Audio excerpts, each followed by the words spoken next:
Guatevisión presenta.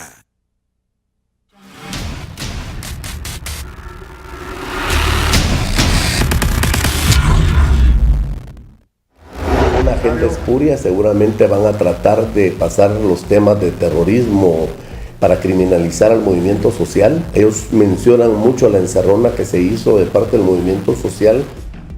Analista político asegura que la elección de la Junta Directiva del Congreso fortalece solamente a quienes la integran. Precisamente para darles resultados no solo a la Junta Directiva, sino que a todo el Congreso, para que nos enfoquemos en fortalecer la institucionalidad del Congreso, limpiar toda esa imagen. El sector empresarial considera que es importante una rendición de cuentas y trabajo de cada uno de los diputados. Desaparecen 2 vehículos contabilizados por el Ministerio Público en un allanamiento en la mansión de Manuel Valdizón.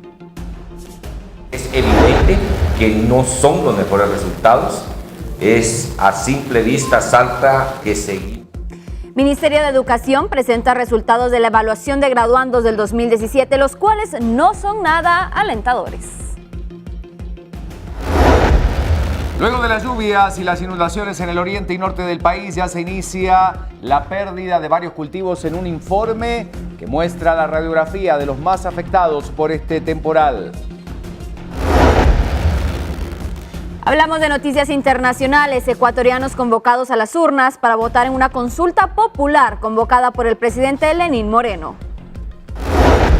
Secretario de Estado de Estados Unidos, Rex Tillerson, realiza visita en la República Argentina, donde abordó varios temas con el presidente Macri. Hablamos del deporte. Suchitepeques perdió 1-0 y se hunde en el último lugar con 23 puntos. Además, Marquense cayó 1-0 en su visita a Malacateco. El encuentro más esperado del año, el Super Bowl, los Patriotas se enfrentaban a las Águilas de Filadelfia, que finalmente se quedan con el gran título. Y en el mundo de los espectáculos mencionamos entonces este gran show que se llevaba a cabo el día de ayer en el Super Bowl. Justin Timberlake decepciona en el Super Bowl. Tema importante para analizar esta mañana: el ejército sería retirado de las calles. Usted puede opinar a través de las redes sociales. En instantes la pregunta del día.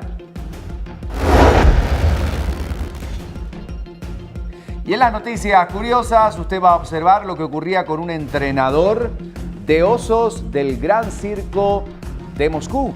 En instantes, las imágenes. La testosterona está en el aire. Los meros de los municipios llegaron para elegir al Mesías que dirigirá la ANAM en los próximos años. Y las inolvidables No pueden faltar, ¿verdad? Botas, hebilla y mucho amor de unos y otros, como este parroquiano.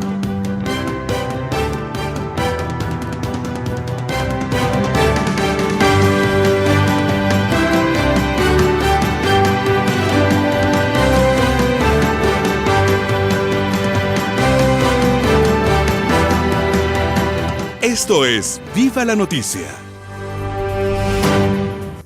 Amigos, buen día, qué gusto saludarlos, bienvenidos a Viva la Noticia. Arranca una nueva semana y estamos listos para empezar este recorrido informativo de todos los días. Lorraine, feliz día, feliz lunes. Igualmente para usted, Ricardo, muy buenos días. Y es así como nosotros amanecemos con mucha información de lo que sucede en Guatemala y el mundo, listos para compartirlo con ustedes. Primera vuelta de página para contarles qué pasa con las temperaturas. Muy tempranito, como siempre, le vamos mostrando lo que nos da el panorama del clima a esta hora de la mañana. Vemos una temperatura actual de 15 grados centígrados, cielos parcialmente nublados. Las posibilidades de lluvia disminuyen para el resto de la jornada, pero más adelante le estaremos platicando lo que podría esperarse para esta semana. ¿Y qué le parece si hoy es lunes, hay que arrancar la semana, vamos viendo qué pasa con el panorama de las calles, qué pasa justamente en algunos puntos importantes de circulación de nuestra ciudad? Comenzamos este recorrido entonces por algunos lugares y así le vamos mostrando lo que pasa esta mañana muy tempranito. Faltan pocos minutos para las 6 de la mañana, así que vamos a poner ya estas imágenes y aquí empezamos. Final de la calzada Roosevelt, vemos que ya se encuentra bastante carga vehicular en el sector. Le recomendamos que salga con unos minutitos de anticipación porque este panorama puede ir cambiando en el resto de la jornada. Así comenzamos el recorrido este día y nos vamos ahora hasta Molino de las Flores. Estamos ya observando cómo está funcionando el reversible con 2 carriles adicionales para la gente que va a circular por este lugar. Salir con precaución porque hay bastante movimiento a esta hora, de acuerdo a lo mostrado por las imágenes. Seguimos este recorrido y nos trasladamos al ingreso a la ciudad San Cristóbal por la calzada Roosevelt. Podemos ver que en un área del sector se encuentra bastante despejado, sin embargo, en la otra área pues podemos observar entonces bastante carga vehicular, sin embargo el tránsito se encuentra fluido. Así están las condiciones esta mañana, nosotros haciendo este recorrido para irnos hasta este punto y es la calzada Doroteo Guamuch Flores y la entrada a Misco en este caso. Esto es lo que se vive en este momento.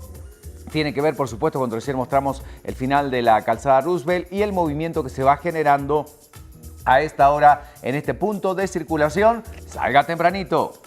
El puente Jorge Surqué, por supuesto, vemos entonces este panorama donde también se encuentra bastante carga vehicular, otra de las arterias principales de nuestro país, el tránsito se encuentra fluido, sin embargo la recomendación es que tome en cuenta este panorama. Un lunes con mucho movimiento por lo que estamos observando también a la altura del polideportivo, realmente sí, es un inicio de semana con bastante movimiento vehicular, la temperatura actual 15 grados, aunque la sensación térmica es de 13 o 14 grados centígrados de acuerdo al lugar de la ciudad en la que usted se encuentre, mientras le estamos mostrando algunos lugares donde usted puede circular para llegar a otro sitio. Hay algunas cámaras que no terminan de conectar, pero nosotros les vamos mostrando el panorama en Calzada Roosevelt en este momento. Frente al centro comercial Tikal Futura, donde nos encontramos ubicados nosotros, bastante carga vehicular, el tránsito se encuentra fluido, ya está habilitado también el carril reversible, esto dirección al Trébol o Zona 1.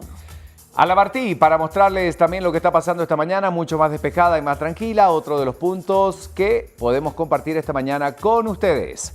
Sigue el recorrido a esta hora, 9 minutos para las 6 de la mañana y le vamos a mostrar en otro punto lo que ocurre. Ya vamos a poner esta cámara mientras la Roosevelt está siempre ahí para darnos un panorama de lo que está ocurriendo en otro punto importante. Kilómetro 9, carretera al Salvador. Tenemos poca visibilidad, sin embargo, aparentemente el tránsito se encuentra bastante fluido en ese sector. Ahí estamos observando lo que ocurre esta mañana en las calles. Nosotros vamos a comenzar ahora con el desarrollo informativo. Hasta ahora son muchos los temas importantes que tenemos para presentarles. Comenzamos. Iniciamos entonces hablando de lo que sucede en Guatemala y precisamente es la SAT. Esta información tiene que ver con esta notificación de la Superintendencia de Administración Tributaria que empezará justamente con los contribuyentes que tienen pendiente el reclamo de la evolución del crédito fiscal para liquidar las solicitudes. Hay una disposición de 800 millones de quetzales para entregar en el primer trimestre. Limpiamos las solicitudes del 2013 al 2015 y se finalizará el proceso con la notificación respectiva, es lo que informaba Abel Cruz Calderón, superintendente interino. El funcionario explicaba que estas devoluciones corresponden al periodo del 2013 al 2015, es conocido como presa fiscal. Este lapso por la acumulación de los expedientes, la devolución del crédito fiscal, es un derecho, como sabemos, del que gozan las empresas que exportan bienes y servicios, ya que no se puede cobrar el impuesto de valor agregado IVA en el exterior.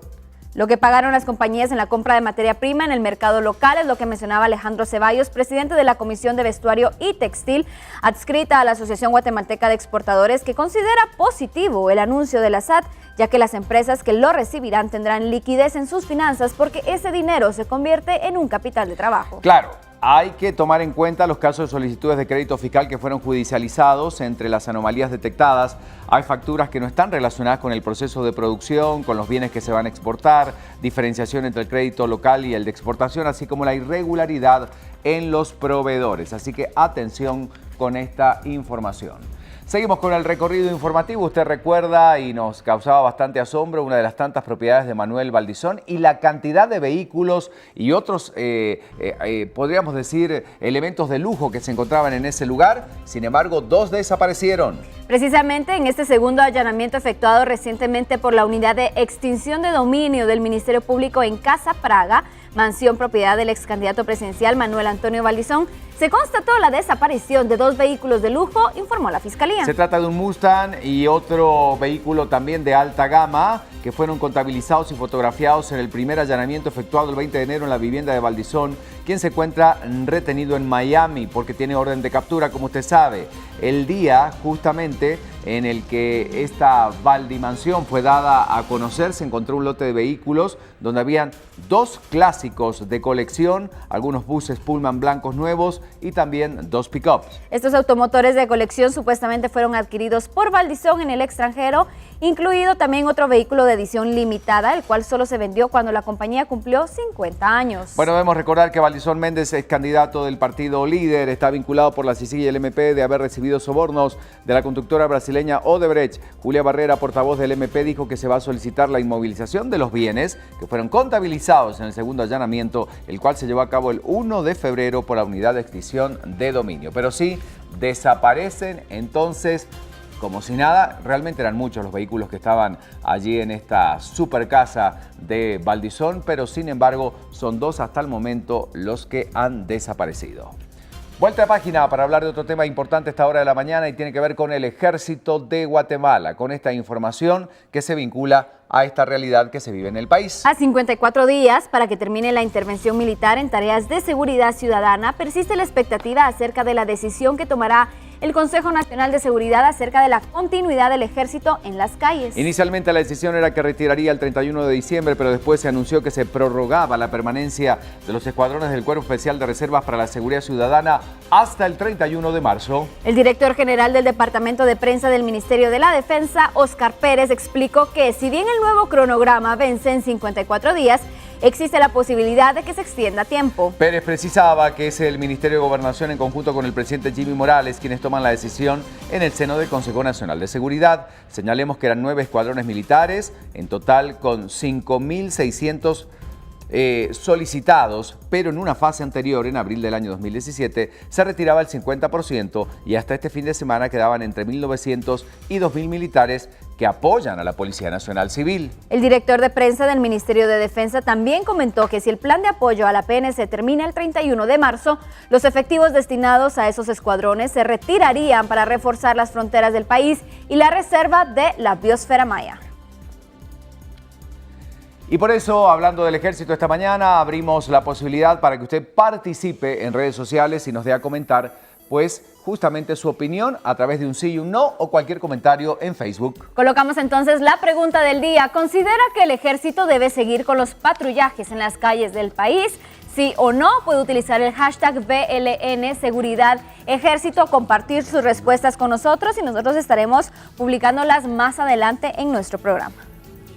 Y después de darle esta posibilidad de participar con el tema del día en redes sociales, vamos a hablar de elecciones importantes. Sabemos que se realizaron elecciones en Costa Rica, pero también en Ecuador, dándole un duro revés al expresidente Correa. ¿De qué se trata la noticia? Pues le contamos que en este importante referéndum, los ecuatorianos aprobaban con un 64% de los votos suprimir la reelección indefinida en el referéndum de este domingo, convocado por el presidente Lenín Moreno para cerrar el paso al poder a su ex aliado y antecesor, Rafael Correa. Según el conteo rápido del Consejo Nacional Electoral, los electores también aprobaron con un 63% de los sufragios reestructurar el órgano creado por el exgobernante de izquierda para nombrar autoridades de control, lo que en la práctica supone una salida total de Correa del Estado. Le contamos que el recuento rápido del Consejo de Elecciones en promedio daba al sí casi el 70% a las preguntas de la consulta popular. La presidenta de este consejo dijo que la pregunta que más apoyo obtuvo fue el 74%, que es la que señala que quienes hayan sido sentenciados por corrupción quedan inhabilitados para participar en la vida política y la pérdida de sus bienes. Las 5 primeras preguntas forman parte del referéndum y en caso de ser aprobadas implicarían enmendar la Constitución vigente, mientras que las 2 últimas integran la consulta y suponen modificar la legislación vigente o introducir nuevos supuestos. Minutos después de conocerse estos resultados preliminares, el presidente, convertido en principal enemigo de Correa, celebró desde el Palacio de Carondelet la clara y contundente victoria que ha tenido el sí en las 7 preguntas del referendo.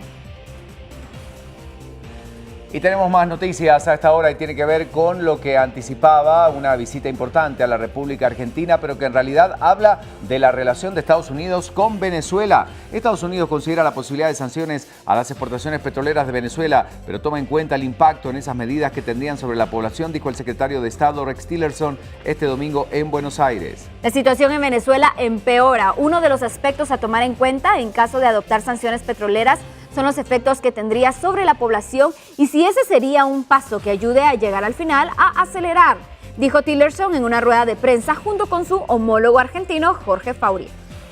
De acuerdo a la información, Estados Unidos es el principal cliente de Venezuela, al que compra 750.000 de los 1.9 millones de barriles diarios de su producción. El secretario de Estado reconoció que en caso de aplicar sanciones petroleras, Washington tendría también que evaluar cómo mitigar el impacto sobre los intereses de Estados Unidos y otros países en la región que compran petróleo venezolano. Tillerson, que cumple una gira latinoamericana, ya abordó el tema de Venezuela y México y debe plantearlo en sus próximas escalas de Lima, Bogotá y Kingston.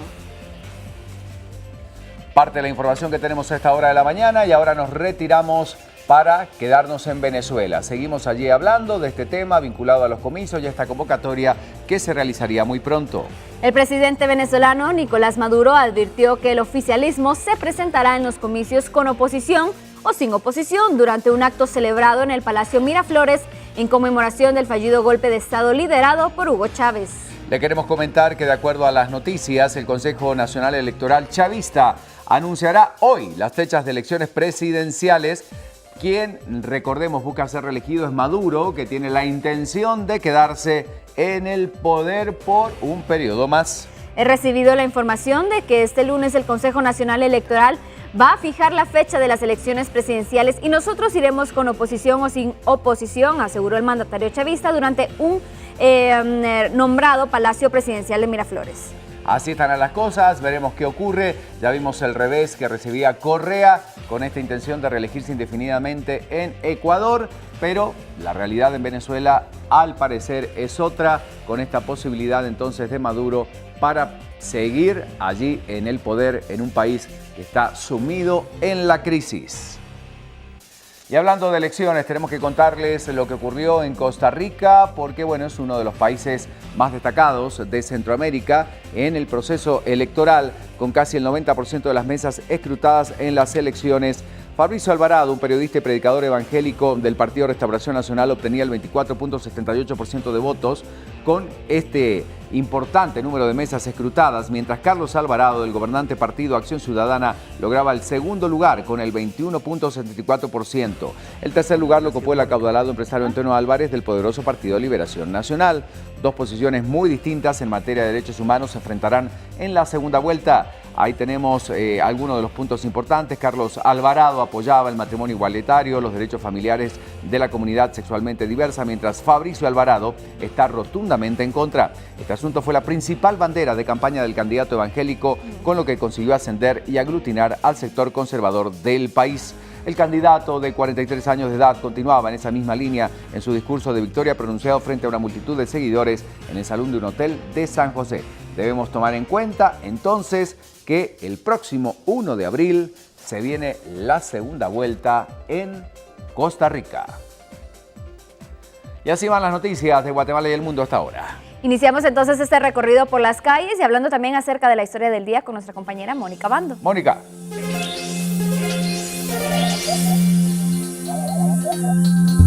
Buen día, te escuchamos.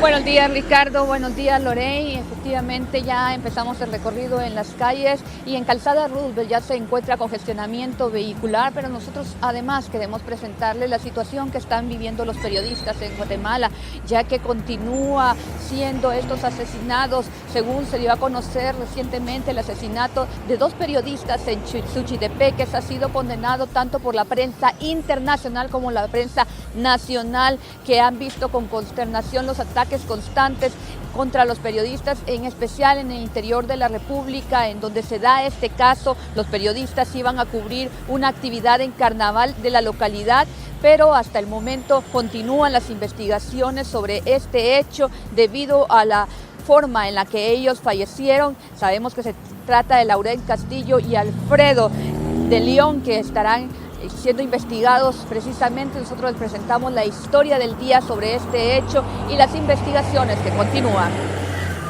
La Sociedad Interamericana de Prensa condenó el asesinato del periodista Laurel Castillo y de Luis Alfredo de León. Así como esta institución, muchas más del ámbito nacional e internacional piden celeridad en las investigaciones para dar con los responsables, aunque para su padre, Ángel Castillo, su hijo era un buen muchacho que le inspiró a escribir un libro. Y él escribió una nota, escribió un relato, una historia, y cuando yo la vi dije, bueno, él pues tiene madera para eso, para contar cosas, y al ver eso yo me inspiré y escribí un libro que está circulando en este momento que se llama Llegaron los cuentos. No hay rencor contra quienes le cegaron la vida a su hijo. Nosotros no tenemos sentimientos negros en nuestro corazón, en nuestra alma, y perdonamos. Reporteros Sin Fronteras, una institución que registra los niveles de libertad de prensa en todo el mundo, ubica a Guatemala en el puesto 118 de 180 países en el 2017 y describe que el país sigue minado por la violencia del crimen organizado y la impunidad que hace muy peligroso el trabajo de los periodistas. Realmente mucha preocupación por lo que ocurre con la situación de los periodistas en el país, Mónica, y vamos a aprovechar este enlace para contar un poquito la agenda política del día. Sí, Ricardo, efectivamente, bueno, vamos a agregar un punto a esta agenda que no teníamos contemplado, sin embargo ya sabemos que cada lunes hay una reunión de gabinete y inicia a las 8 de la mañana y posteriormente a las 10 de la mañana se da una conferencia de prensa, así que estaremos pendientes y por supuesto Noticiero Guatevisión también de esta actividad, pero vamos a revisar otras actividades que se tienen pendientes para hoy, por ejemplo, la publicación de la convocatoria de fiscal general, esto todavía, como sabemos, es en la mañana que se está realizando, sin embargo no sabemos en qué momento va a ser publicado, pero se esperaría que hoy ya se estuviera haciendo la publicación oficial sobre esto por parte de la Corte Suprema de Justicia. Además se estará realizando la 24 ronda de negociación de la Unión Aduanera Honduras-Guatemala, esto será en Tegucigalpa, Honduras, y la firma del convenio del BID y CIECA sobre cooperación técnica también se realizará en la CIECA y todavía pendientes de confirmar el horario. Esto es parte de las actividades que tenemos para hoy, Ricardo, que por supuesto nosotros estaremos dándoles a conocer por Viva la Noticia. Regresamos al estudio. Gracias, Mónica, muy amable, es parte de la información que tenemos esta mañana, pero tenemos que ver qué pasa con las temperaturas. Tenemos que hablar acerca del clima y las posibilidades de lluvia que podrían presentarse para esta semana. Por eso vamos a saludar a Sara Guerrero, que ya está lista entonces para contarnos qué va a pasar con las temperaturas. Sarita, muy buen día, ahí tiene ya su gráfica para que nos cuente. Adelante. Muy buenos días, compañeros, y muy buenos días también para todos los televidentes. Buen lunes, inicio de semana, y bueno, es momento de hablar del clima y cómo se comportará en todo el territorio nacional. Sabemos que ya hemos experimentado temperaturas mucho más cálidas en lo que es Ciudad de Guatemala y algunos departamentos. Sin embargo, se espera el ingreso de un nuevo frente frío a mitad de la semana. Por el momento tenemos una temperatura de 15 grados centígrados, el amanecer se verá a las 6:28 de la mañana y los últimos rayos del sol los tendremos a las 6:03 de la tarde. La probabilidad de lluvia hoy desciende al 0%. Tenemos también lo que es la fase lunar para este día y hoy experimentaremos una luna llena con una iluminación del 74.07%. Y por supuesto siempre tenemos para ustedes la recomendación del día, la cual este día es hidratarse, ya que debido a las bajas temperaturas, así mismo como al incremento del sol al mediodía, puede ocasionar deshidratación y esto a su vez enfermedades, por lo cual les recomendamos consumir 2 litros de agua diario. Este es el informe del clima por el momento, pero aún tenemos más información para todos ustedes en Viva la Noticia.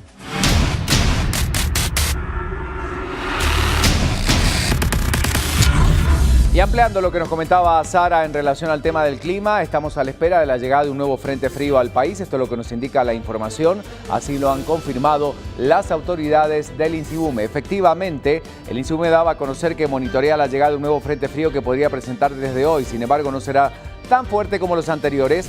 Bajas temperaturas en áreas del occidente pueden mantenerse como parte de esta época. Señalemos que la velocidad del viento ha disminuido considerablemente, haciendo que surja un nivel de humedad muy bajo, por lo que las temperaturas templadas podrían presentarse a partir de mañana. El INSIBUME recomienda tomar todas las precauciones necesarias para sobrellevar el estado del tiempo, pues se espera que todo el mes de febrero y parte de marzo se presenten bajas temperaturas. Ya le contamos más detalles.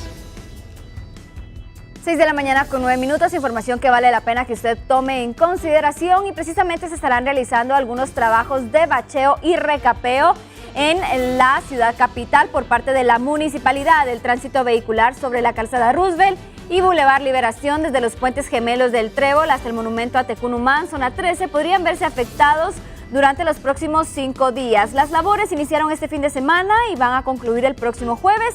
Iniciarán todos los días a las 9 de la noche. Según la Municipalidad Capitalina, este trabajo consiste en unos 1.450 metros lineales de una nueva pista asfáltica. Cabe destacar que según monitoreos, este trayecto vehicular ha sido indicado donde transitan al menos 160,000 automóviles cada día que se dirigen a diferentes zonas de la ciudad capital, considerándose uno de los bulevares más transitados de Centroamérica. Para que usted lo tome en consideración, trabajos de bacheo y recapeo que se llevan a cabo en la ciudad de Guatemala.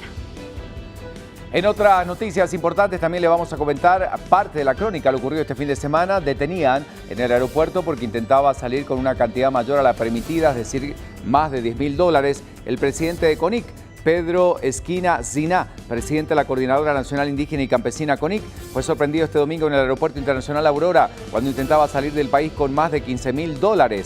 El dirigente campesino llegaba a $15,058 y 1.040 quetzales, según confirmó el Ministerio Público, y viajaba a Panamá. En horas de la noche, Esquina permanecía retenido de manera preventiva en el aeropuerto. Cabe señalar que la CONIC fue fundada en el año 92 con el objetivo de impulsar y promover el desarrollo de los pueblos mayas. Sin embargo, en el 2015 mostró respaldo a Otto Pérez Molina antes de su renuncia y posterior detención por el caso La Niña. Detenido Pedro Esquina Ziná, presidente de la Coordinadora Nacional Indígena, que quería salir del país con más de $15,000. Y seguimos con la crónica informativa a esta hora de la mañana. Iniciamos entonces con Prensa Libre, este matutino que nos presenta la información. Prensa Libre presenta Las noticias para este lunes. Aparece ya la portada que podemos observar con algunas noticias importantes. ¿Qué nos dice la información? FCN y UNE concentran a 62 señalados por justicia. Partido oficial y opositor sustituyen al PP y al líder con el mayor número de figuras polémicas. Detenido líder de CONIC. 3 grupos van a definir la elección del fiscal general. Nuevo monarca del Supertazón. Las Águilas de Filadelfia entraron a la historia al vencer a los favoritos, los Patriotas de Nueva Inglaterra, y lograr su primera corona. Damos vuelta de página y le presentamos más información de lo que sucede en Guatemala. Miles de guatemaltecos no han recibido aún su DPI. Sin embargo, los consulados solo aceptan este documento de identificación. Nuevo manual de normas y procedimientos consulares indican que el DPI es el único documento para hacer trámites en los consulados, pero muchos guatemaltecos no lo tienen todavía. Tema importante, la elección de fiscal general, y son 3 grupos los que van a definir esta elección, nada más ni nada menos. Así que le vamos a comentar algunos detalles, porque el grupo del ex rector Estuardo Gálvez será la bisagra al momento de votar por la lista de 6 candidatos. Ahí tiene usted cómo se podrían dar las alianzas en la postuladora para definir quién va a regir los destinos del Ministerio Público en nuestro país. Otro titular importante que presenta este matutino para nosotros: varios integrantes de partidos políticos tienen proceso judicial. Al menos 62 personas que participaron en comicios del 2015 enfrentan casos ante la justicia por delitos cometidos durante o después de las elecciones generales de ese año. Y de lo que está ocurriendo en Guatemala con estas noticias, tenemos que hablar también de lo que ocurre en el mundo. Iniciamos entonces este recorrido por las portadas internacionales con Sara Guerrero. Adelante, Sara.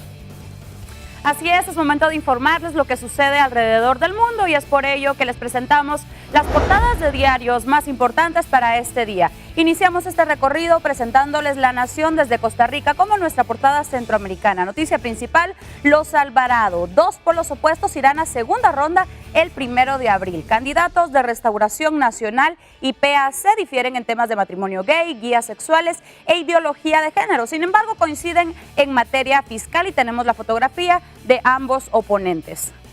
Continuamos rápidamente y les presentamos The Dallas Morning News desde Estados Unidos como nuestra portada del mundo. Titular central: Consejo listo para obtener resultados más grandes. Tenemos también una fotografía central con el siguiente titular: El interruptor giratorio lleva a un choque mortal, y lamentablemente pues vemos la fotografía de este trágico choque de trenes que dejó al menos 2 muertos y 100 heridos en Nueva York. Otra portada importante para este día: en esta portada, la red está ligada con crímenes y el extremismo. Y finalizamos rápidamente presentándoles El Nacional desde Venezuela como nuestra portada latinoamericana. Noticia principal, Maduro basa su campaña electoral en el ventajismo y el clientelismo. Se aprovecha de un sistema electoral que ignora las reglas. Además, en otras noticias principales, advierten que transacciones son ilegales. Usan a presos colombianos como forma de pago en calles de San Cristóbal. Y en otras noticias internacionales que resaltan en esta portada, Estados Unidos evalúan impacto de sanciones petroleras a Venezuela. Son las 6:14 de la mañana y así finalizamos rápidamente este recorrido, pero tenemos aún más en Viva la Noticia.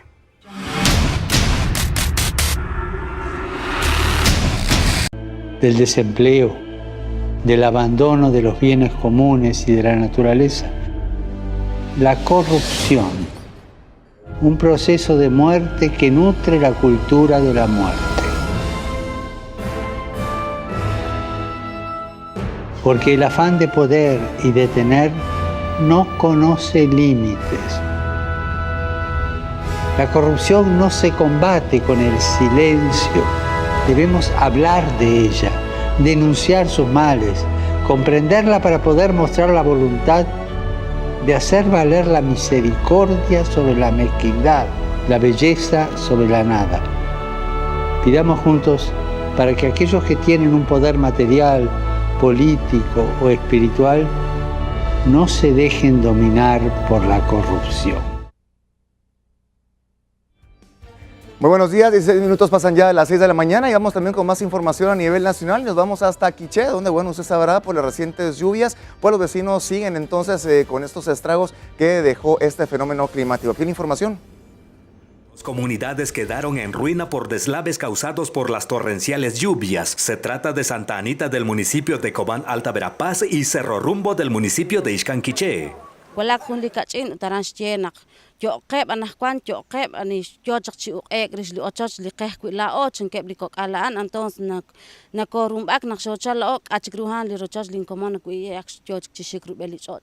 Un número aún no específico de familias permanecen en albergues comunales y otros están refugiadas en viviendas ajenas. Y las condiciones del albergue pues no son nada favorables para que estas personas estén aquí. Sin embargo, pues ellas han tenido que hacerlo, ¿verdad? Podemos observar que hay mucho hacinamiento, ¿verdad? Las comunidades asentadas en la ribera de los ríos sufren cuantiosas pérdidas en sus cultivos. Algunas familias perdieron sus terrenos por completo.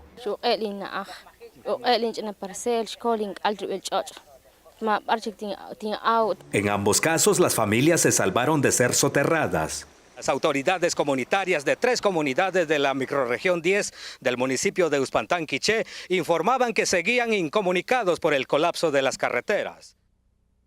Complicada la situación que están viviendo nuestros hermanos en Quiché, en Izabal y en algunas otras regiones, y estamos realmente solidarizados con ellos, pero también dando a conocer todo lo que ocurre en ese sitio para poder prestar de alguna u otra manera ayuda para esa gente que tanto lo necesita. Damos una vuelta de página y vamos a hablar de la Caravana del Zorro, una nueva edición con una importante afluencia de motoristas en este tradicional recorrido. Un clima frío y fuertes operativos de seguridad ingresaron los más de 25.000 motoristas este sábado a Esquipulas. La comuna de aquella localidad, mediante un acuerdo municipal, prohibió el uso del Boulevard Quirio Cataño, que lleva a la Basílica de Esquipulas debido a que ésta se volvía intransitable. Otra de las variantes es que las autoridades prohibieron el desarrollo de actividades que no fueran religiosas y shows por parte de casas comerciales. El argumento era que estas provocaban caos vial. Eddie Villa de León, principal promotor de la caravana y apodado el Zorro Mayor, llegó junto a un grupo de motoristas a las 6 de la tarde. Sin embargo, a diferencia de años anteriores, no fue recibido con actos protocolarios y ninguna autoridad se hizo presente a su llegada. Comerciantes aseguran que la afluencia de motoristas bajó considerablemente. Además, expresaron que el clima no ayudó y que las malas experiencias anteriores hicieron que autoridades ejercieran mayor control. Algunas personas consideran que esto ha sido un filtro para determinar qué pilotos sí viajaban por fe y no solo por ocio. Y precisamente dándole más detalles de esta actividad que se realizaba el fin de semana, las autoridades recomendaban que se tuviera especiales precauciones. Sin embargo, hubo varios accidentes y entre uno de esos hubo uno fatal. El sábado se llevó a cabo la edición 57 de la Caravana del Zorro. Las autoridades le brindaron recomendaciones a los participantes semanas antes de su participación. Sin embargo, varios motoristas las ignoraron, provocando así lamentables consecuencias. Durante los primeros minutos del recorrido se registró un accidente en el kilómetro 10 de la ruta al Atlántico. Un vehículo colisionó con una pareja que se conducía a bordo de una motocicleta a dicha actividad. Las víctimas fueron identificadas como Neri Galicia, de 17 años, y María López, de 22 años. Ambos fueron trasladados al Hospital General San Juan de Dios. Sin embargo, las autoridades dieron a conocer el sábado por la noche que el menor falleció en dicho centro asistencial, por lo que presentaba trauma de cráneo con exposición en grado 3, ya que no portaba casco protector. Durante el recorrido, distintos cuerpos de socorro informaron de otras personas heridas, con raspones, esguinces y algunos presentaban fracturas. La actividad deportiva también es importante hoy lunes y bueno, hablaremos entonces sobre el Clausura 2018 y obviamente también noticias del Super Bowl, pero por el momento hablamos también de los resultados de la Copa Libertadores. El Olimpia de Paraguay le fue bastante bien, en colombiano Independiente de Santa Fe y además también del boliviano Jorge Wilson, pues triunfaron en sus respectivos temas.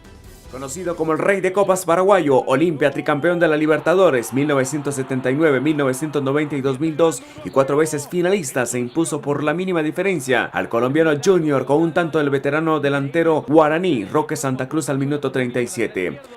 De visita en San Cristóbal, frontera con Colombia, Santa Fe venció 3-2 al Táchira de Venezuela. Wilson Moreno con un doblete a los 7 y 51 minutos, además de William Tecillo al 31, se encargaron de las anotaciones del elenco cardenal. Manuel Granados y el argentino Sergio Almirón fueron los anotadores locales a los 10 y 22 minutos respectivamente. En Santa Cruz de la Sierra, Jorge Wilstermann sacó una victoria de 2-1 en su último suspiro sobre el local Oriente Petrolero. En el duelo boliviano de la segunda fase, Carlos Áñez abrió el marcador a los 37 minutos tras una desinteligencia defensiva generada por el golero Arnando Jiménez y el zaguero Alex da Silva. La igualdad llegó a través de un penal convertido por Lucas Gaucho al 63. En tiempo de reposición al 90+3, Sergiño marcó el gol de la victoria. Vamos a tener oportunidad también de contar lo que pasaba en Guatemala y el Super Bowl. Muchos decían que era para los Patriotas, pero sin embargo, esta vez y después de muchos años, creo que por 52 años. Qué 52 maravilla años. realmente, como decían muchos, que las Águilas se han llevado ese gran y codiciado premio, ¿verdad? El Super Bowl. Más adelante estaremos dándole todos los detalles entonces de este evento que se realizaba el día de ayer. Pero hablando de personajes destacados, uno que realmente en Guatemala siempre ha hecho la diferencia, nos referimos al doctor Aldo Castañeda. Conocemos su trayectoria y todo lo que ha aportado a través de sus cirugías a tantas y tantas familias de nuestro país. Y precisamente hablamos de este personaje guatemalteco y la trayectoria que ha tenido en nuestro país, por supuesto con esta nota importante. Rendían un homenaje más que emotivo al doctor Castañeda.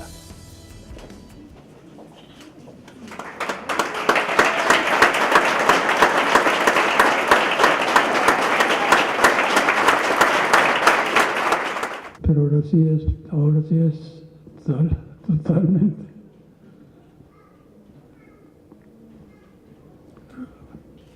Gracias.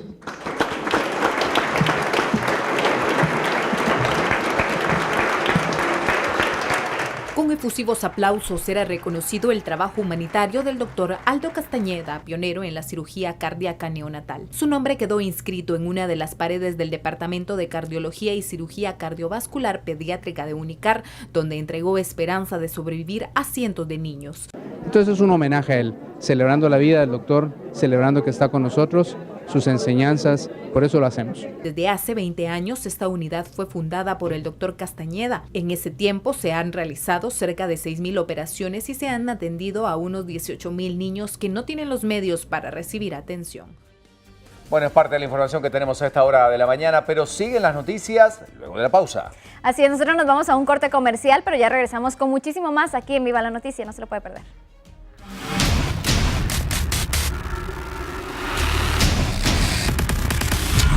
Vamos con más información cuando volvamos. ¿Qué pasó con los dos vehículos de Manuel Valdizón que estaban en la casa, una de las tantas que tiene el ex candidato prófugo de la justicia? El Ministerio de Educación presenta resultados de la evaluación de graduandos del año 2017. El resultado no es muy alentador.